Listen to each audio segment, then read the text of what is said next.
አርዕስተ ዜና በቀጣይ ዓመት ሰባተኛውን ሀገራዊ ምርጫ በተሳካ ሁኔታ ለማካሄድ በሀገሪቱ ሰላም ሊረጋገጥ ይገባል ተባለ። ብሔራዊ ፋይዳ መታወቂያ ማንነትን ከመግለጹ ውጪ የተለያየ ዝርዝር መረጃ ስለሌለው እየሰጠ ያለው አገልግሎት የተገደበ ነው ተባለ። ከውጭ ዓለም አቀፉ የአቶሚክ ኢነርጂ ኤጀንሲ ኒውክሌር የማበልጸግ ተግባር ለዓለም ስጋት ስለሆነ ኢራን ትብብር እንድታደርግ አሳሰበ።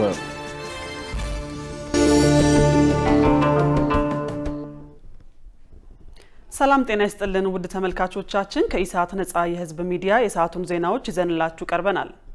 መሰረት ባዩና እኔም ደረጀ ይልማ ዜናውን ወደ እናንተ እናደርሳለን። ለምልክት ቋንቋው ደግሞ ዳዊት ጎሳኤ አብሮናል። ወደ ቀዳሚው ዜና አልፋለሁ። በቀጣይ ዓመት ሰባተኛውን ሀገራዊ ምርጫ በተሳካ ሁኔታ ለማካሄድ በሀገሪቱ ሰላም ሊረጋገጥ ይገባል ተባለም።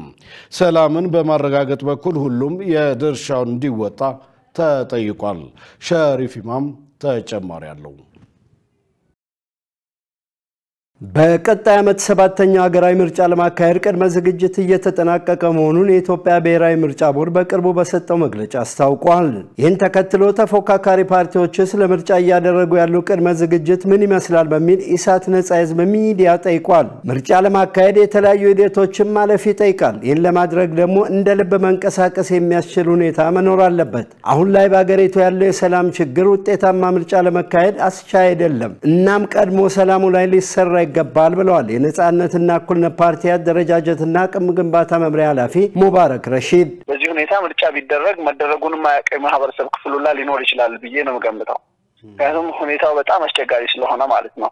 እዚህ ነገር ላይ መንግስትም እንደ አንዱ መንግስት አካል ምርጫ ቦርድም በጣም ትኩረት ሰጥተው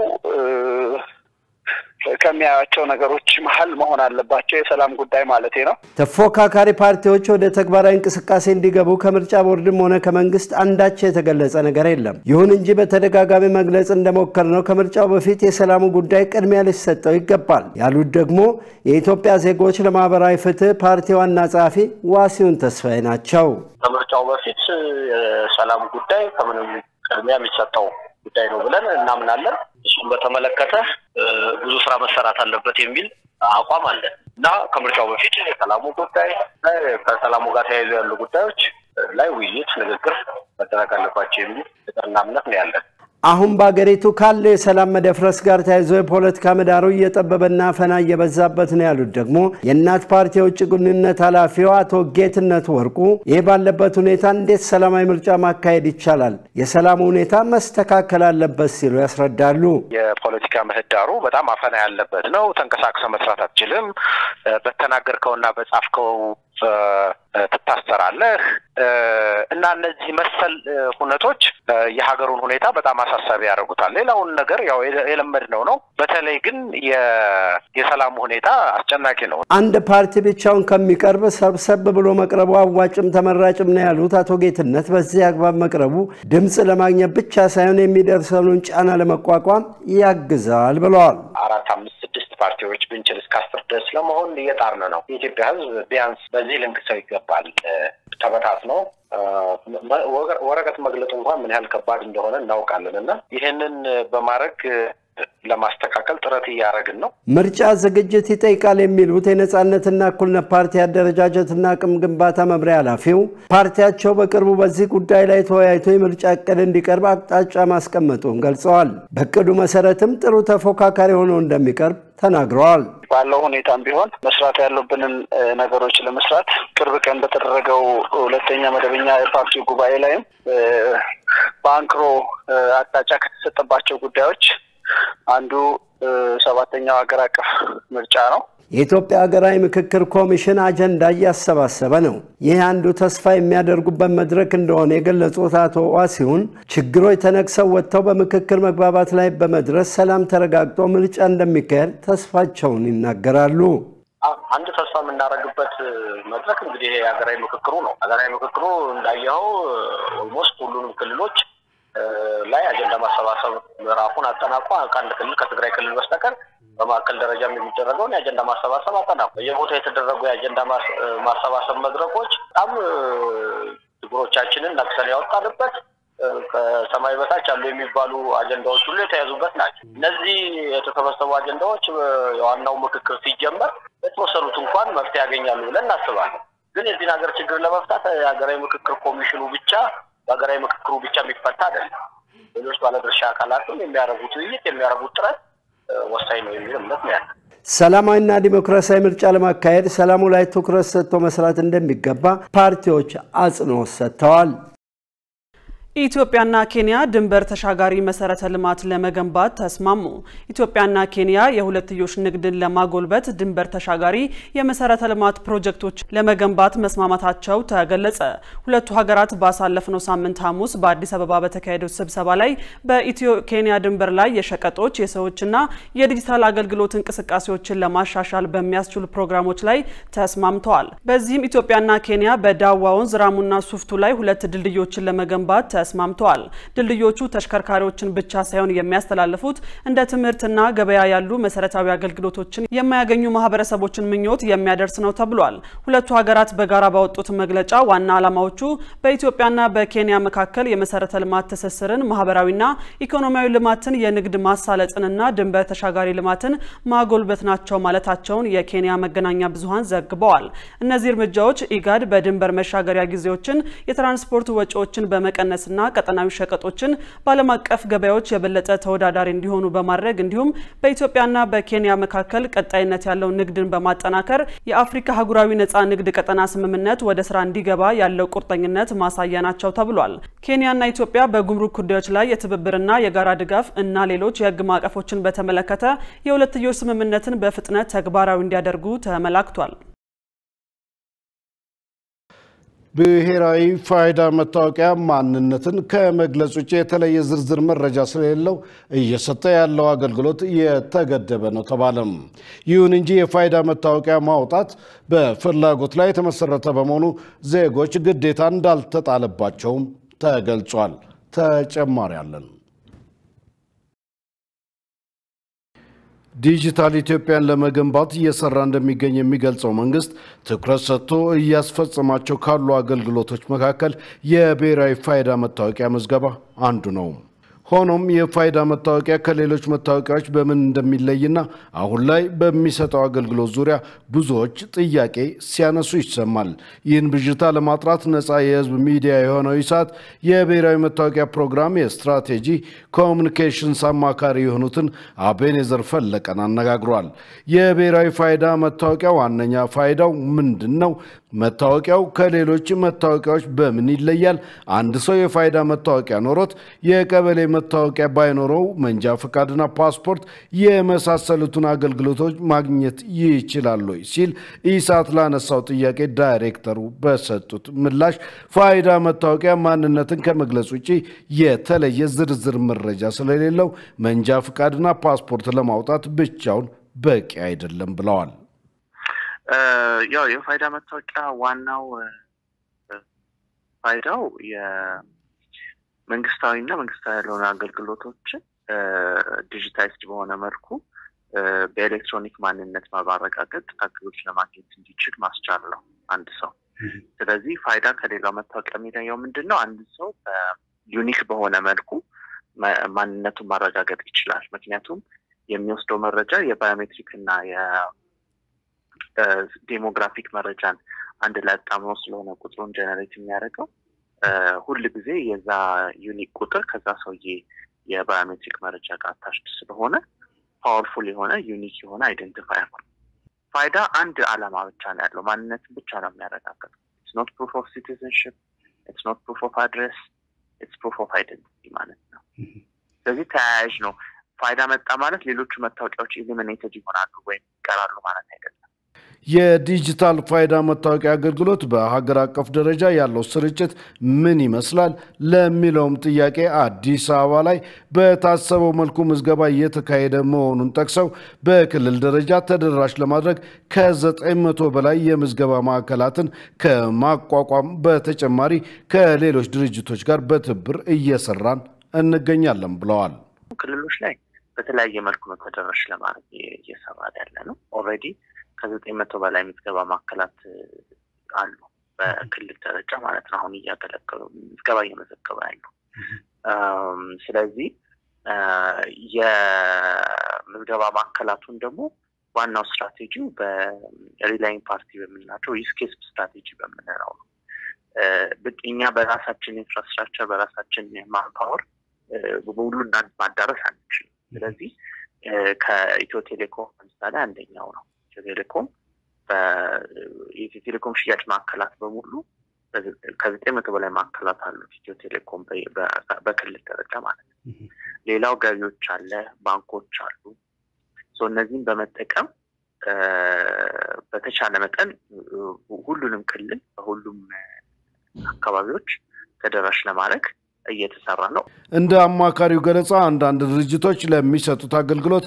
እንደ ግዴታ መስፈርት ካላስቀመጡ በስተቀር የፋይዳ መታወቂያ ማውጣት የግለሰቦች መብት እንጂ ግዴታ አይደለም ፋይዳ መታወቂያ አሁን ተቋማት እንደ ቅድመ ሁኔታ ያስቀመጡት ከሆነ ድረስ ያንን አገልግሎት ለማግኘት የሚመጣ ማንኛውም ሰው ፋይዳ መታወቂያ ማውጣት ይኖርበታል ማለት ነው ግን በኮንስቲቲዩሽኑ ወይም በዲጂታል አይዲ ፕሮግራሜሽኑ መሰረት ፋይዳ መታወቂያ ማውጣት የዛ ሰው መብት ነው ሆኖ ነው የተቀመጠው እንጂ እንደ ተቋም እኛ ማስገደድ አንችልም እስካሁን ድረስ 16 ሚሊዮን ዜጎች የፋይዳ መታወቂያ ምዝገባ ማድረጋቸውን አስታውቀው ቀስ በቀስ ሁሉም ኢትዮጵያዊ ጥቅሙን ተረድቶ በራሱ ተነሳሽነት የዲጂታል ፋይዳ መታወቂያ እንዲኖረው ለማስቻል እየተሰራ መሆኑን አማካሪው ለኢሳት አረጋግጠዋል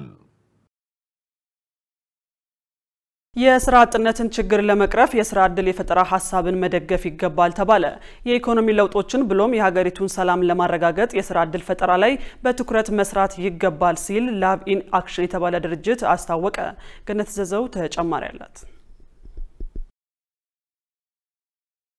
ላቭ ኢን አክሽን ኢትዮጵያ የተሰኘ መንግስታዊ ያልሆነ ድርጅት ባለፉት 23 ዓመታት ጀምሮ በሀገሪቱ 10 ክልሎችን መሰረት በማድረግ በትምህርት በጤና በኢኮኖሚና በሌሎች ዘርፎች ላይ እየሰራ መሆኑ ተገልጿል ድርጅቱ በአሁኑ ወቅት በጋምቤላ በቤንሻንጉል ጉሙዝ በማዕከላዊ ኢትዮጵያ በደቡብ ኢትዮጵያና በተወሰኑ በአማራ ክልል አካባቢዎች ላይ በጤናና በትምህርት እየሰራ መሆኑን የድርጅቱ ስራ አስኪያጅ አክሊሉ ገብረሚካኤል ተናግረዋል በመሆኑም ከኤችአይቪ ኤዲስ ቫይረስ ጋር የሚኖሩ ሰዎችንና ነብሰ ጡር እናቶችን ተጠቃሚ ለማድረግ ስልጠና በመስጠት ኑሯቸውን የሚደጉሙበት ሁኔታ የማመቻቸት ስራ ተቋሙ የሚያከናውን መሆኑን ገልጸዋል ይህ በእንዲህ እንዳለ የኢኮኖሚ ለውጥ ለማምጣት ብሎም የሀገሪቱን ሰላም ለማረጋገጥ የወጣቶች የስራ ዕድል ፈጠራ ላይ በትኩረት መስራት ይገባል ብለዋል እንደ ሀገር መሰረታዊ ለውጥ ምንፈልግ ከሆነ ሰፕላይ ላይ ፕሮዳክሽን ላይ ፕራይስ ላይ የኢኮኖሚ ለውጥ ላይ ኢኩዊታብል የሆነ ኢኮኖሚ መፍጠር ላይ ሶሻል ስታቢሊቲ ፒስ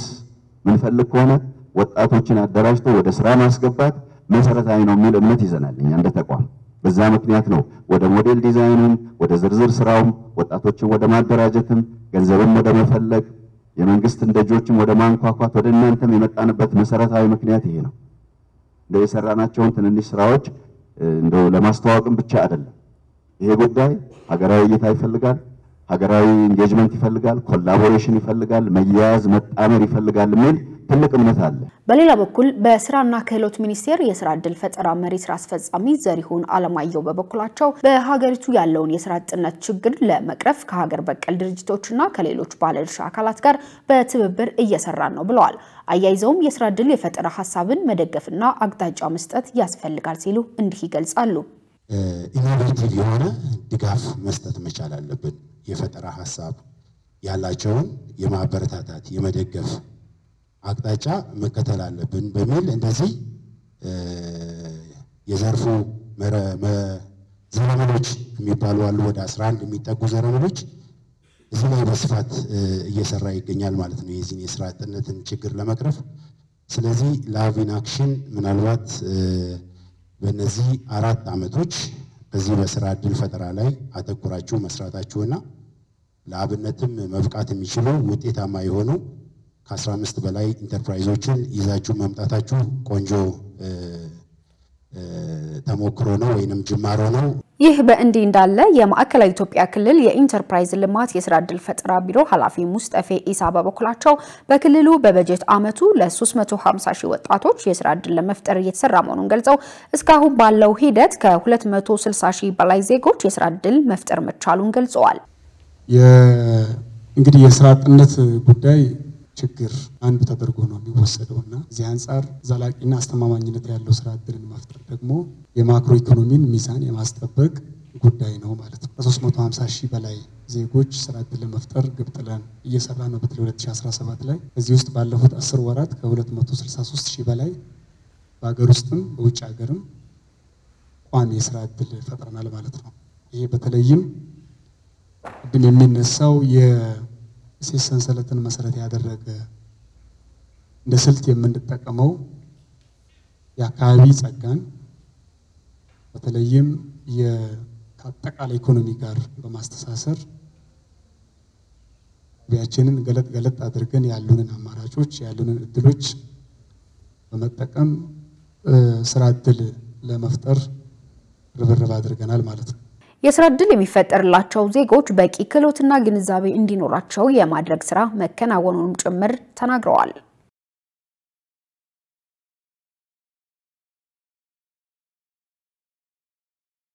ኦነግ አዲስ አበባ የሚገኘው ዋና ቢሮው ከ4 ዓመታት በኋላ እንደተመለሰለት አስታወቀም። የኦሮሞ ነጻነት ግንባር ኦነግ ከነሐሴ 2012 ዓ.ም ጀምሮ ተዘግቶ የነበረውንና በአዲስ አበባ የሚገኘውን ዋና ቢሮ በይፋ እንደተመለሰለት የፓርቲው የህዝብ ግንኙነት ኃላፊ አቶ ለሚ ገመቹ ገልጸዋል። በይበልጥ የአዲስ አበባ ከተማ የፖለቲካ ፓርቲዎች የጋራ ምክር ቤት የቻለውን ያህል ጫና ሲያደርግ ነበረ ያሉት አቶ ለሚ የምክር ቤቱ እንዲሁም ሌሎች ተወካዮች በተገኙበት ቢሮአችን ለማስመለስ ችለናል ብለዋል። አክለውም ወደ ቢሮአችን እንድንመለስ የኢትዮጵያ ምርጫ ቦርድ የራሱን አስተዋጽኦ አድርጓል ሲሉ ተናግረዋል። አያይዘውም ፓርቲያቸው ከ200 በላይ ጽህፈት ቤቶች እንዳሉት ጠቅሰው በቀጣይ በተዋረድ የተዘጉ ጽህፈት ቤቶቻችን እንዲከፈቱልን ውትወታችንን እንቀጥላለን ብለዋል። ወደፊትም አደረጃጀቶቻችንን ለማጠናከር ተስፋ አድርገን እንሰራለን ማለታቸውን የዘገበው አዲስ ስታንዳርድ ነው። አዲስ አበባን ጨምሮ በ8 ከተሞች የኤሌክትሪክ መቆራረጥ ችግርን ለማስቀረት የሚረዳ ቴክኖሎጂ የተገጠመለት ፕሮጀክት ተግባራዊ ሊደረግ መሆኑ ተገለጸ። በሌላ በኩል የኤሌክትሪክ አገልግሎት ተደራሽ ያልሆኑ አካባቢዎችን በፀሐይ ኃይል ማመንጫ አማካኝነት ተደራሽ ለማድረግ ጥረት እየተደረገ ነው ሲል የኢትዮጵያ ኤሌክትሪክ አገልግሎት አስታውቋል። የዚህን ዜና ዝርዝር ትዕግስት ተስፋዬ እንደሚከተለው ታቀርበዋለች። በኢትዮጵያ የኤሌክትሪክ አገልግሎት ተደራሽ ያልሆኑ አካባቢዎች መኖራቸው ይታወቃል። ከዚህ በተጨማሪ ተደራሽ በሆኑባቸው አካባቢዎች ላይ ደግሞ የኃይል መቆራረጥ እንደሚስተዋል በተለያዩ ጊዜ የሚወጡ መረጃዎች ያሳያሉ። በመሆኑም የመቆራረጥ ችግሩን ለመፍታት ምን እየተደረገ ነው ሲል ኢሳት የኢትዮጵያ ኤሌክትሪክ አገልግሎትን ጠይቋል። የአገልግሎቱ ኮሚኒኬሽን ስራ አስፈጻሚ አንዋር አብራር በሰጡት ምላሽ የኤሌክትሪክ ኃይል ተደራሽ በሆኑባቸው አካባቢዎች ላይ በዛፎች አማካኝነት በሚፈጠረው አላስፈላጊ ንክኪ እንዲሁም በሌሎች ችግሮች የኤሌክትሪክ ኃይል መቆራረጥ ይፈጠራል ብሏል። ይህንን የመቆራረጥ ችግር ለማስቀረት ቴክኖሎጂ የተገጠመለት ፕሮጀክት አዲስ አበባን ጨምሮ በ8 ትላልቅ ከተሞች ላይ ተግባራዊ ሊደረግ መሆኑን ገልጸዋል። ፕሮጀክቱ የኤሌክትሪክ መቆራረጥና የኃይል መዋዠቅ የሚስተዋልባቸውን አካባቢዎች በማሳየት በቴክኖሎጂ አማካኝነት መቆራረጥ የሚያስችል መሆኑን ይናገራሉ። ኢትዮጵያ በ2030 35 በመቶ የኃይል ተደራሽነት በፀሐይ ኃይል ብቻ ለማመንጨት ቃል ገብታ እቅድ ይዛ እየሰራች እንደሆነ መታወቅ አለበት የሚለው ለማስተዋወስ ያህል ነው። በተጨማሪ የሶላር የዓለም አቀፍ የሶላር ጥምረት ደግሞ ማህበር አለ። እዛ ላይ እኛ አባል ነን። 1-2 ደግሞ ትልቅ ሞዴል ተደርገን እንታሰባለን። እነዚህ ሁሉ ተሰብስበው በጣም ብዙ ፕሮጀክቶች አሉ። ከዋናው መረብ የራቁ በጣም ብዙ ገጠር አካባቢ ያሉ በጣም ብዙ ኢትዮጵያውያን አሉ። ሁሉንም አማራጭ ተጠቅመን ኃይል ማዳረስ ትልቁ የቤት ስራችን ነው፣ ትልቁ ፕሮጀክታችን። ስራ አስፈጻሚው አክለውም የኤሌክትሪክ ኃይል ተደራሽ ያልሆኑ ከኃይል ማስተላለፊያ የራቁ አካባቢዎች መኖራቸውን ገልጸው እነዚህን አካባቢዎች ባለፉት ዓመታት በፀሐይ ኃይል ማመንጫ አማካኝነት ኃይል እንዲያገኙ ማድረግ ተችሏል ብለዋል። በተጨማሪም ኢትዮጵያ በሚቀጥሉት ዓመታት 35 በመቶውን የኃይል ተደራሽነት በፀሐይ ኃይል ብቻ ለማመንጨት እቅድ ይዛ እየሰራች እንደምትገኝ ጠቁመዋል። ስፔሲፊካሊ ከተማና ከተሞች አካባቢ ተደራሽነት ጥያቄ የሚነሳበት አይደለም፣ መቆራረጥ ነው ትልቁ ችግሩ። መቆራረጡን መቆጣጠር አለብን። ለመቆጣጠር አንድ ትልቅ ፕሮጀክት ነድፈናል። ይሄ ፕሮጀክት ስካዳ ፕሮጀክት ይባላል። ስካዳ አንድ ሴንተር ላይ ቁጭ ብለን ቢሮ ቁጭ ብለን ቤት ሊሆን ይችላል መስመሩ የቱ ጋር ነው የተበላሸው የኃይል መዋዠቅ እየተከሰተበት ነው ወይ እነዚህን ሁሉ የምንቆጣጠርበት ቴክኖሎጂ የተገጠመለት ፕሮጀክት እየተሰራ ነው በ8 ትልልቅ ከተሞች አዲስ አበባን ጨምሮ ሶ እሱን ስኬል አፕ ማድረግ አለብን እሱን ትልቅ የቤት ስራ ወስደናል የመስመሮቹን ለይተን ችግር ያለባቸውን ቦታዎች ለይተን ስካዳ በሚባለው ቴክኖሎጂ ተጠቅመን መቆራረጡን ለማስቀረት ትልቅ ፕሮጀክት እየሄደ ነው ኦልሞስት ሰኔ መጨረሻ አካባቢ 85% ይደርሳል ተብሎ ነው የሚታሰበው እነዚህ ሁሉ ሲሆኑ በቴክኖሎጂ ነገሩን መቆጣጠር በጣም የተሻለ ነው ብለን ስለምናስብ በመሰረተ ልማቶች ላይ የሚፈጸሙ ዝርፊያዎችን ተቋሙ ብቻውን ሊያስቀርድ ስለማይችል ማህበረሰቡ በአቅራቢያው ያሉትን የኤሌክትሪክ መሰረተ ልማቶች በኃላፊነት ስሜት ሊጠብቅ እንደሚገባ አገልግሎቱ መግለጹን መዘገባችን የሚታወስ ነው ውድ ተመልካቾቻችን ከኢሳት ነጻ የህዝብ ሚዲያ የሰዓቱ ዜናዎች አሁንም እንደቀጠሉ ናቸው አሁን ደግሞ የቢዝነስ መረጃዎች ወደ እናንተ የሚደርሱበት ሰዓት ላይ ደርሰናል ሰላማዊት ሙልጌታ እየጠበቀችን ነው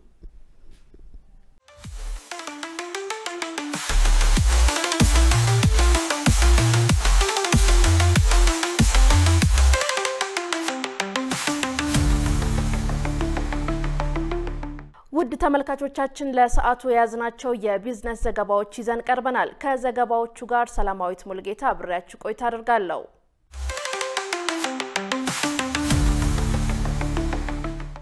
ኢትዮጵያ ባለፉት ጥቂት ዓመታት ያካሄደችውን የኢኮኖሚ ማሻሻያ በሚገባ ለማስመዝገብ የሚረዳ የዲፕሎማሲ መመሪያ ተመረቀ መመሪያው የውጭ ጉዳይ ሚኒስቴር ገንዘብ ሚኒስቴር የኢትዮጵያ ኢንቨስትመንት ሆልዲንግ እና የኢትዮጵያ የሰነደ መዋዕለ ንዋዮች ገበያ በመተባበር አዘጋጅተውታል ትናንት የምረቃ መርሃ ግብሩ ላይ ንግግር ያደረጉት የውጭ ጉዳይ ሚኒስትር ዶክተር ጌዲዮን ጢሞቴዎስ እንዳሉት ኢትዮጵያ ባለፉት ዓመታት ጥልቅና ሰፊ የኢኮኖሚ ማሻሻያ አድርጋለች ማሻሻያውን ለማሳወቅ መመሪያውን ማዘጋጀት አስፈልጓል ብለዋል የኢትዮጵያ ኢኮኖሚ ከጥቂት ዓመታት በፊት ከፍተኛ ጫና የነበረበት ከፍተኛ ስራ አጥ የተሸከመና የሀብት ብክነት የመሳሰሉ መዋቅራዊ ችግሮች የተደቀኑበት ነበር ይህን ችግር ለመቅረፍ በተደረገው የማክሮ ኢኮኖሚ ማሻሻያ መሻሻሎች መታየታቸውን ገልጸዋል በተያዘው ዓመት የኢትዮጵያ የውጭ ንግድ በከፍተኛ ደረጃ አድጓል ያሉት ሚኒስትሩ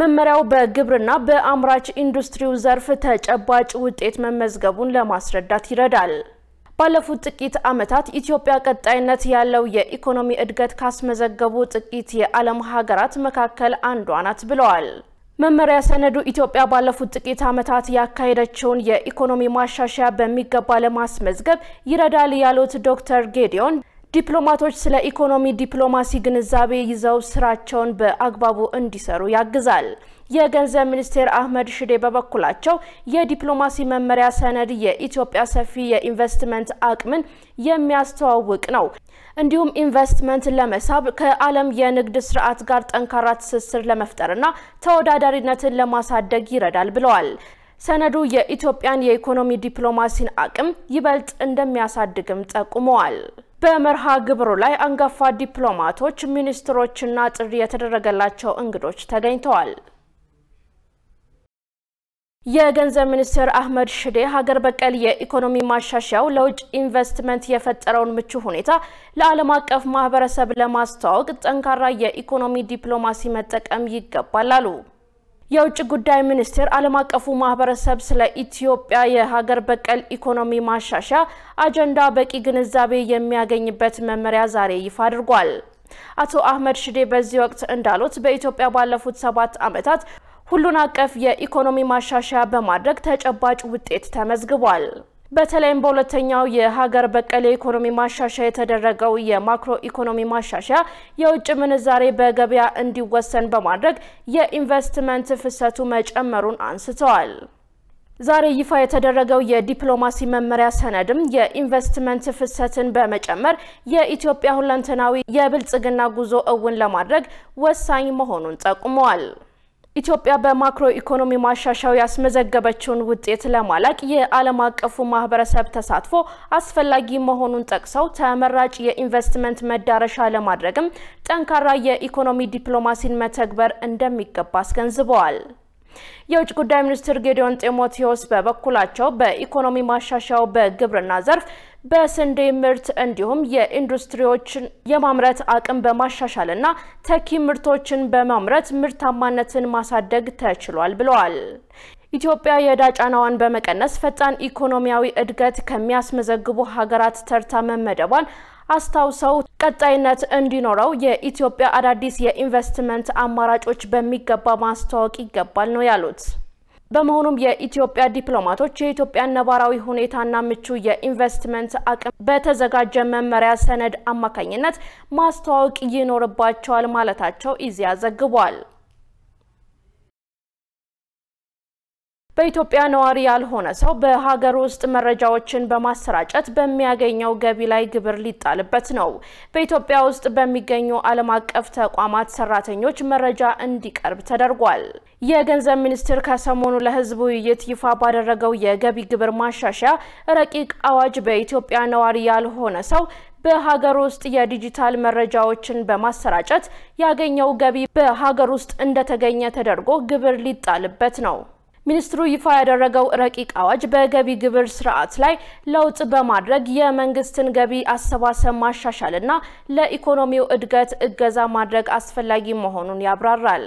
በተጨማሪም የታክስ ማስከፈል ምጣኔው ከወቅታዊ የኢኮኖሚ ሁኔታ ጋር የተጣጣመ እንዲሆን የሚያስችል ማስተካከያ ለማድረግ የታክስ መሰረቱን ለማስፋት ውጤታማ የሆነ የታክስ ማበረታቻ ስርዓት አጠቃቀም እንደሚረዳ ተገልጿል። በማሻሻያ ረቂቅ አዋጁ ከዲጂታል ይዘት ፈጠራ የሚገኝ ገቢ በተመለከተ የተደረገው አንቀጽ 29 ድንጋጌ አንድ ግለሰብ ወይም ድርጅት ከቪዲዮ ማጋራት አገልግሎቶች ከማህበራዊ ሚዲያ መድረኮች ከድምጽ ማስተላለፊያ ወይም ፖድካስት አገልግሎቶችና የቀጥታ ስርጭት መድረኮች ከሚገኙ ገቢዎች ዓመታዊ ግብር እንደሚከፍል ግዴታ እንደሚጥልበት ሪፖርተር ጋዜጣ ዘግቧል። የኢትዮጵያ አየር መንገድ በአፍሪካ የጭነት ገበያ ድርሻው 35 በመቶ መድረሱ ተገለጸ። የአፍሪካ ፋይናንስ ኮርፖሬሽን የሀገሪቱን ዓመታዊ የመሰረተ ልማት ሪፖርት ይፋ ሲያደርግ 35 በመቶ የአፍሪካ ጭነት የሚጓጓዘው በኢትዮጵያ አየር መንገድ እንደሆነ አስታውቋል። የኬንያና የሞሮኮ አየር መንገዶች የ25 በመቶ ድርሻ እንዳላቸው ኮርፖሬሽኑ ገልጾ በአፍሪካ ሀገሮች መሃል ያለው የመንገዶችና የጭነት ትራንስፖርት ዝቅተኛ መሆኑን ጠቁሟል። በተለይ በምዕራብ አፍሪካ የአውሮፓ ሀገሮች አየር መንገዶች የበላይነት መያዛቸውን ሳይጠቅስ አላለፈም። ኢትዮጵያና ኬንያ አየር መንገዶቻቸውን ተጠቅመው የውጭ ንግዶቻቸውን እያሳደጉ ነው የሚለው የአፍሪካ ፋይናንስ ኮርፖሬሽን ሪፖርት ሌሎች የአፍሪካ ሀገሮች ይህንን እንዲከተሉ ጥሪ አቅርቧል። የኢትዮጵያ አየር መንገድ ዓመታዊ ጭነት የማጓጓዝ አቅሙን እንደ አውሮፓውያን አቆጣጠር በ2016 ከነበረው 266000 ቶን በ2023 ወደ 715000 ቶን ከፍ ማድረጉ ተገልጿል። አየር መንገዱ 60 ዓለም አቀፍ የጭነት መዳረሻዎች እንዳሉትና ከነዚህ ውስጥ ደግሞ ግማሹ በአፍሪካ ውስጥ መሆናቸውን የአፍሪካ ፋይናንስ ኮርፖሬሽን ጠቅሷል። 16 የጭነት መጓጓዣ አውሮፕላኖች አሉት የተባለው የኢትዮጵያ አየር መንገድ እንደ አውሮፓውያን አቆጣጠር በ2035 የአውሮፕላኖቹን ቁጥር ወደ 37 ከፍ የማድረግ እቅድ እንዳለው በሪፖርቱ መመልከቱን ሪፖርተር ዘግቧል። ውድ ተመልካቾቻችን በለቱ በተመረጡ ባንኮች ያለው የውጭ ምንዛሪ ዋጋና በብሔራዊ ባንክ ያለው የወርቅ ግብይት መረጃ ተከታትለን እንመለስ።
ውድ ተመልካቾቻችን ለሰዓቱ የያዝናቸው የቢዝነስ ዘገባዎች ተጠናቀዋል። አሁን ደግሞ ወደ ዋናው ዜና እንመለስ። ውድ ተመልካቾች ከኢሳት ነጻ ሚዲያ የሰዓቱ ዜና ወደ እናንተ መድረሱን እንደቀጠለ ነው። አሁን ደግሞ ወደ ውጭ ዘገባዎች እናልፋለን። ዓለም አቀፉ የአቶሚክ ኢነርጂ ኤጀንሲ ኒውክሌር የማበልጸግ ተግባር ለዓለም ስጋት ስለሆነ ኢራን ትብብር እንድታደርግ አሳሰበ። ይህ ማሳሰቢያ የወጣው የኒውክሌር ተቆጣጣሪው ቦርድ አባል ሀገራት ኢራን የገባችውን የስርጭት ቃል አላከበረችም በሚል የውሳኔ ሀሳብ ካሳለፉ በኋላ ነው። ዮሐንስ ተስፋ ዝርዝር አለው።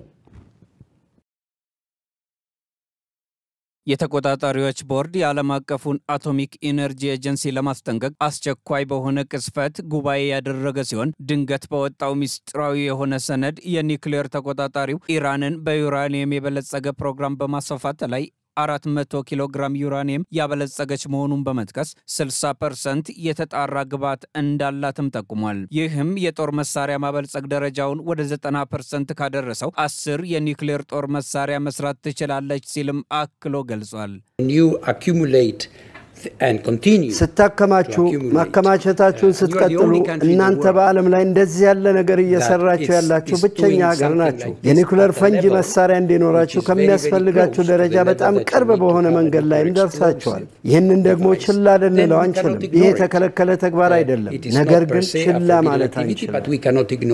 ኢራን ወሳኝ ሙከራዎችን በመታደርግባቸው 3 ሚስጥራዊ ቦታዎች ላይ ሰው ሰራሽ የዩራኒየም ዱካ ማግኘቱን ኤጀንሲው አስታውቋል። የኤጀንሲው ተቆጣጣሪዎች እንደ አውሮፓውያኑ በ2019 ቫራሚን፣ ማሪቫንና ቱርኮዛባት የተባሉትን 3ቱን ቦታዎች ማግኘት ችለዋል። ነገር ግን ኢራን ሪፖርቱን ፖለቲካዊ ተነሳሽነት ነው ስትል ውድቅ አድርገዋለች።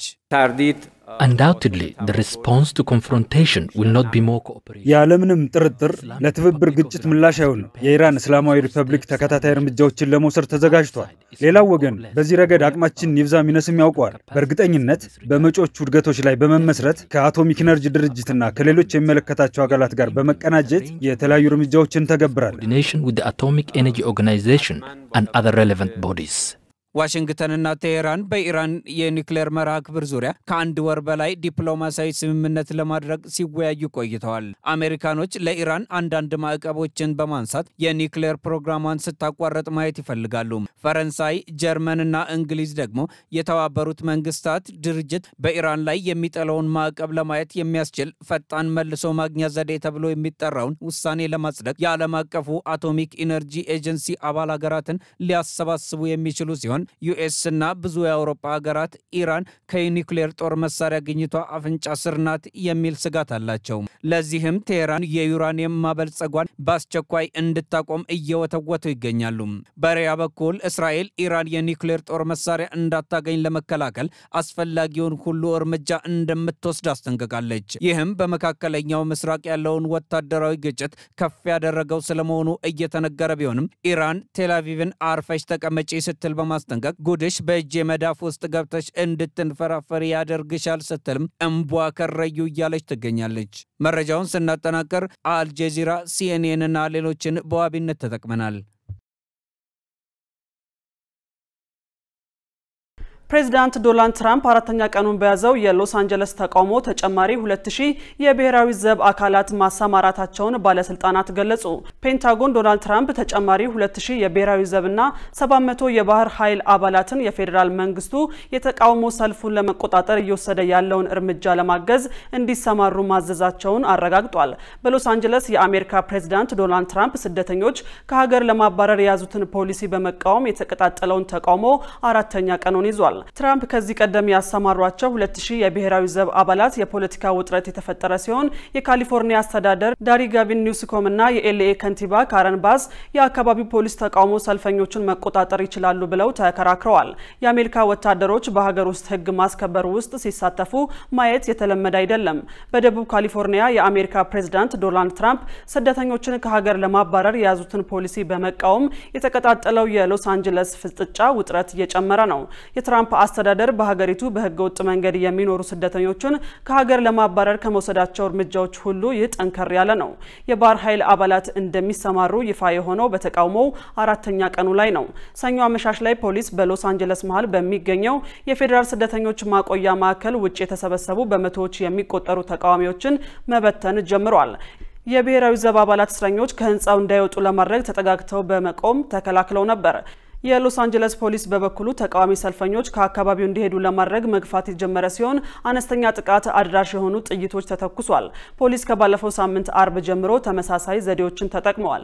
የኤልኤ ፖሊስ ሰኞ ከሰዓት በኋላ አንዳንድ ተቃዋሚዎች እቃዎችን ወደ ጸጥታ አካላት መወርወር እንደጀመሩና ፖሊስ አስለቃሽ ጋዝና የጎማ ጥይቶች እንዲጠቀም እንደተደረገለት በኤክስ ገጹ ላይ ለጥፎ ነበር። ፔንታጎን ሰኞ 2000 የብሔራዊ ጥበቃ የጦር ሰራተኞች አባላት እንዲሰማሩ መጠየቁን አረጋግጦ ይህም አሁን በሎስ አንጀለስ የተሰማሩ ወታደሮችን ቁጥር ወደ 4000 ከፍ ያደርገዋል። ትራምፕ ሰኞ ዕለት አመጹ ከቁጥጥር ውጭ እንዳይሆን ለመከላከል የወታደሮችን ቁጥር ከመጨመር ሌላ ምንም አማራጭ እንደሌላቸው ተናግረው ነበር። ውድ ተመልካቾቻችን ከኢሳት ነጻ የህዝብ ሚዲያ የሰዓቱ ዜናዎች በዚሁ ተጠናቀዋል። መሰረት ባዩና እኔም ደረጀ ይልማ ዜናውን ወደ እናንተ አደርሰናል። ለምልክት ቋንቋው ደግሞ ዳዊት ጎሳይ እንደዚሁ አብሮን ቆይቷል። ከቀሪ የኢሳት ዝግጅቶች ጋር ሰናይ ጊዜ።